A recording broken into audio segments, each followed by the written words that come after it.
I guess one of the aspects that showed some effects, negative effects from the virus was medical devices. And could you go into exactly what's going on? Some are elective. I understand some procedures are elective, knee replacements or other devices that you might use. Some are not so elective, but I can't imagine hospitals would schedule any procedures like that anyway, and you wouldn't want to go to the hospital. So there's just very little of that probably being done unless it's absolutely essential. Is that reflected in these results? Yes. Good morning, Joe. Certainly a pleasure to be here with you. And before we talk about the results, certainly want to extend my and Johnson & Johnson's compassion and empathy for those people who have suffered from the coronavirus, those who are close to family members.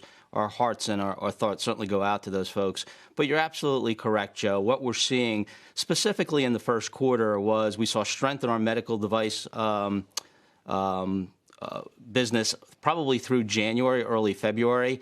We did get hit a little bit in China. As you mentioned, the elective procedures are just simply being deferred at this point. If we go through our business specifically, about 2/3 of our portfolio relates to those types of procedures that can be deferred. So think orthopedics, reconstructive surgery for knees and hips, electrophysiology, cataract surgeries. Those are all being deferred. You also have a compounding effect with social distancing, stay-at-home protocols that people just aren't as active as they normally are. So you see even small reductions in events like trauma. So that's where we see the outlook with respect to our guidance. We think our pharmaceutical business, our consumer business will be pretty much on par, if not a little bit better than what we expected in January. Where we're seeing and where we're taking down our guidance is really in the medical device unit. Joe, what if someone needs a stent? Absolutely needs a stent or something for aneurysm that needs to go in or absolutely needs an implantable defibrillator because he had one of those sudden death or he or she had a sudden death incident. Those are getting done or even those are being deferred? No, there are certain surgeries, like, for example, stroke, a stent, those types of events are still being done.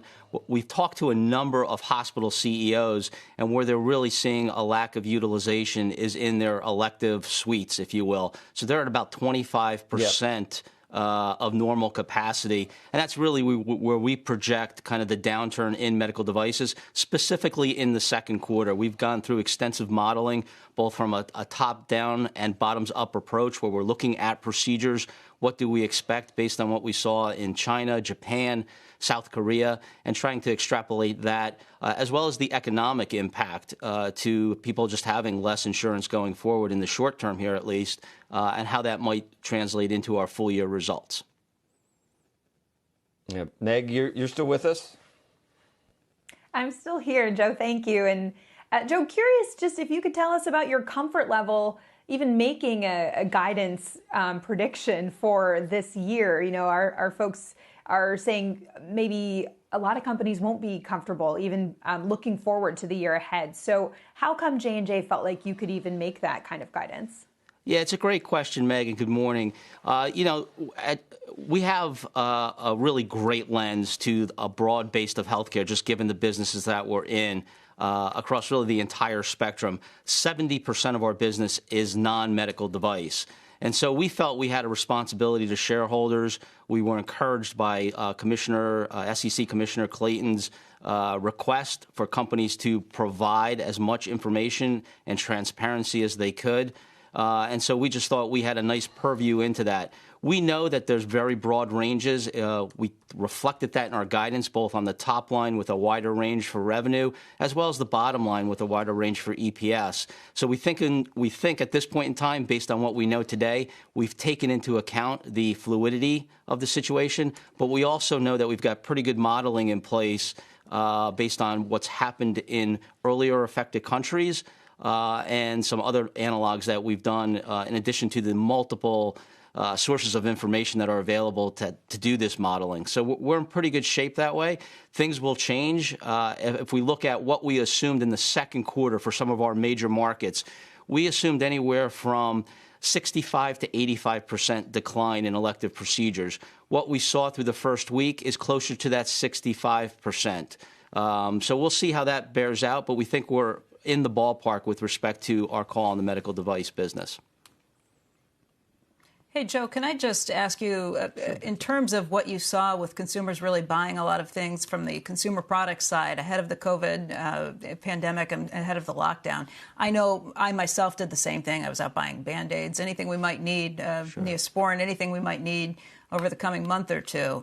Is that all stuff that's pulled forward and you think will be a drag on earnings down the road as people don't need to resupply their cabinets? Well, first off, thanks for using our products, Becky, but I would say a lot of that would be a pull forward. Again, we're still very much aligned that our consumer estimates, what we base guidance on in January, are still largely intact, if not maybe a little bit better. We think people will now, just as normal protocol, will be a little bit more prepared and have things like Band-Aids, Tylenol, even Listerine had a banner quarter going forward. So we think there is a little bit of pull forward. But we still are in line with our expectations in the beginning of the year.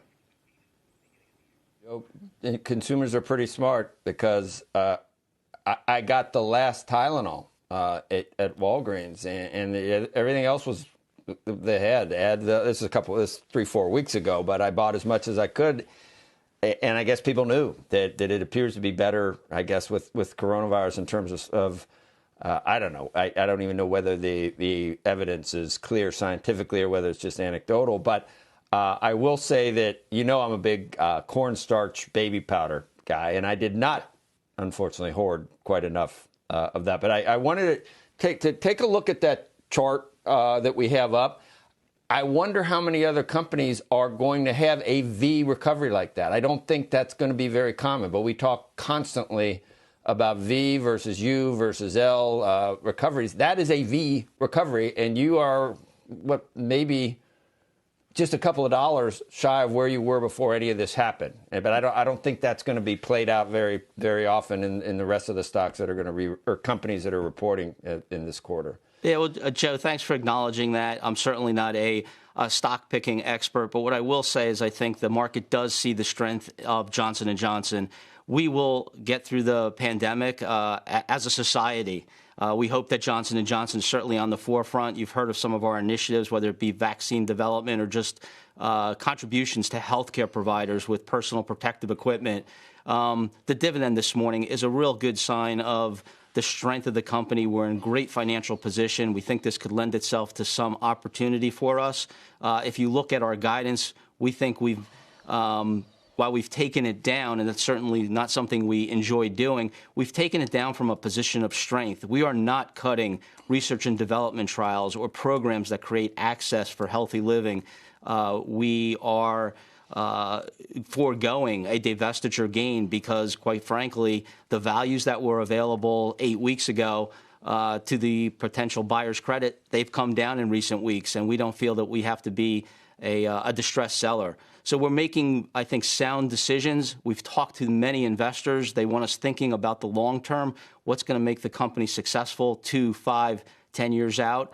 And so if that's reflected in the stock price, that's a great acknowledgement and recognition of the 133,000 associates across Johnson & Johnson who are just doing a fantastic job and really displaying, I believe, their muscle and the reason why Johnson & Johnson was built for times like this.